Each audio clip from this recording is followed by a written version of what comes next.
Mais dis donc, toi, t'es scientifique, non? Bien sûr, mais c'est un très grand mot pour ce que je suis vraiment. Mais pourquoi? Ah, mais tu t'y connais en composition du sang et tout ça, non? Oui, oui.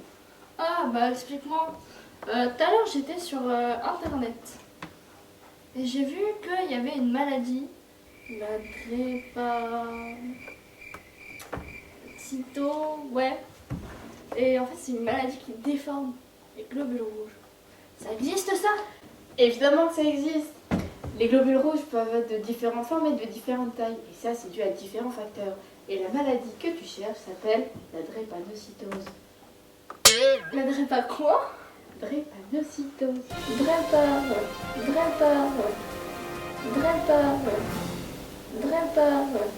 Ah, mais du coup, est-ce que la forme des globules rouges est importante pour la circulation du sang?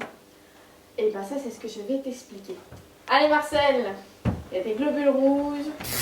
Le sang est un liquide vital pour l'être humain. Il circulera éternellement dans les veines, et ce grâce au cœur, la pompe cardiaque.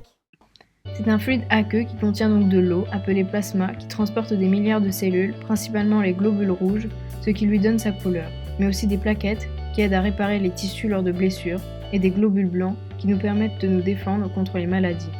Il permet aussi le transport des cellules sanguines, des nutriments alimentaires comme les sucres, des protéines comme les hormones et les déchets du métabolisme. Tout à fait, petite voix. Vous l'avez compris, le sang est un liquide important pour la vie. Regardez plutôt. Imaginons que ceci est une reproduction du sang.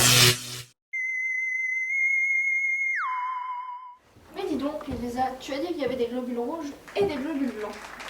Bon, les globules blancs, tout le monde sait à quoi ça sert. Ça sert à nous défendre des maladies, des infections, etc. Mais et les globules rouges, ils servent à quoi en fait? C'est une très bonne question, Salia. En effet, les globules blancs servent à nous protéger contre les maladies et infections.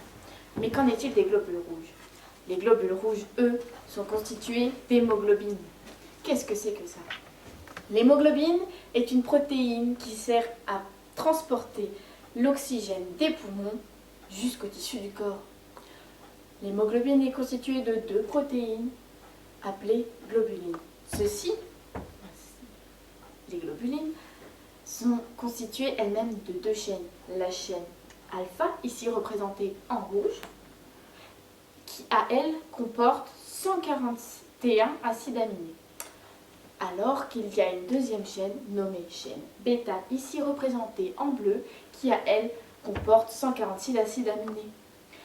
La forme particulière des globules rouges est attribuée grâce à ces deux chaînes. Alors que le fer, plutôt l'atome de fer, lui se réfugie dans l'hème. L'hémoglobine est très importante pour la vie et du fonctionnement des globules rouges. Mais du coup, lors de la prise de sang, comment ça se passe? Ils prennent un truc en particulier ou ils prennent tout? Pour diagnostiquer une maladie, comme par exemple la drépanocytose, ils prennent un échantillon de ton sang pour savoir ce qu'il y a dedans. Plus précisément, ils prennent le plasma. Lui, là. Cependant, pour prendre le plasma, il faut séparer le sang en plusieurs parties. Avant, les laboratoires faisaient décanter, mais ça prenait beaucoup de temps. Depuis, les laboratoires scientifiques, d'analyse plus précisément, ont découvert la force centrifuge qui les aide à séparer le plasma du reste du sang plus facilement. Vous voyez plus tôt. Et oui, un objet est attiré vers l'extérieur quand il tourne autour d'un axe. Et plus la vitesse est élevée, plus cette force est intense. Une centrifugeuse de laboratoire peut atteindre jusqu'à 3000 RPM, soit 3000 tours minute. On laisse le tube tourner pendant 5 à 15 minutes et c'est comme ça que les phases les plus denses vont être attirées vers le fond du tube et qu'on va donc pouvoir récupérer le plasma.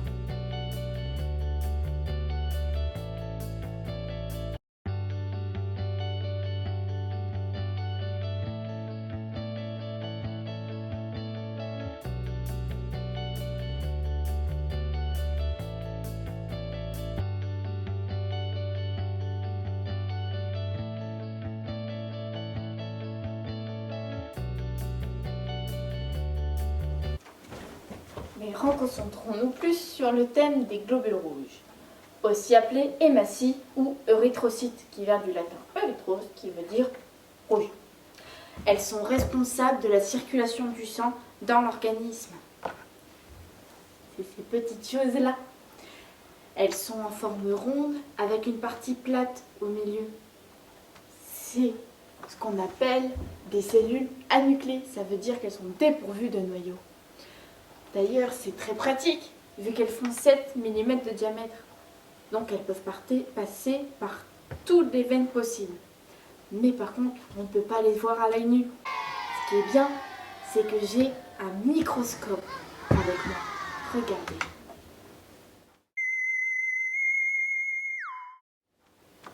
Vous avez vu? C'est dingue ça, non? Et oui, c'est dingue.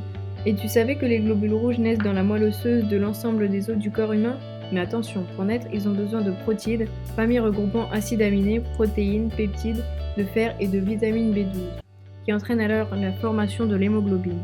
La durée de vie d'un globule rouge stagne dans les 110 à 120 jours, puis meurt par la rate. En mourant, il libère des protides non réutilisables, car ceux-ci seront sous forme de déchets filtrés par les reins, qui seront éliminés par les urines, ainsi que du fer qui, lui, sera réutilisable pour la création des nouveaux globules rouges et rejette de la bilirubine, qui est un pigment jaune produit par la dégradation de l'hémoglobine.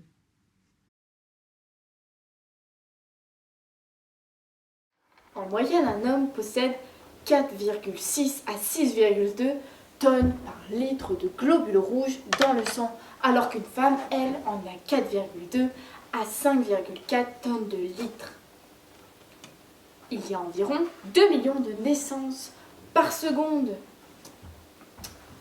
Les globules rouges prennent l'oxygène dans les poumons et va le transmettre à tout l'organisme. Il va partager l'oxygène. Alors que l'organisme, les organes, eux, vont recracher du CO2 que l'hémoglobine va capter pour le ramener à la respiration qui va être ensuite expiré, sorti par la respiration. Pour que ce métabolisme fonctionne bien, il faut une bonne circulation, un cœur en état, des poumons vascularisés, pas d'abstraction artérielle ou veineuse. Le schéma précédent montre 2 grosses veines appelées artères. C'est par là que le sang transporte l'oxygène dans l'organisme. Et c'est aussi par là qu'il ramène le gaz carboné organique au poumon pour pouvoir l'expirer. Comme on l'a dit plus tôt, les globules rouges sont de forme de disque biconcave. Ils font 7 micromètres de diamètre. De plus, ils sont rouges et anuclés. Je le rappelle, anuclé veut dire sans noyau. Cependant, il y a certains globules rouges qui sont mal formés. Il y a d'abord par la taille. Les plus petits globules rouges sont appelés microcytoses. Ils sont vraiment tout petits. Sinon, il y a des plus gros globules rouges appelés macrocytoses. Et ceux de taille différente sont appelés aniocytoses. De plus, il y a aussi les globules rouges qui sont mal formés, mais de par leur forme. Il y a ceux qui sont de forme variable, appelés poikilocytoses. Il y a ceux en forme de casque ou de triangle, appelés schizocytoses. Il me semble en avoir un en forme de casque.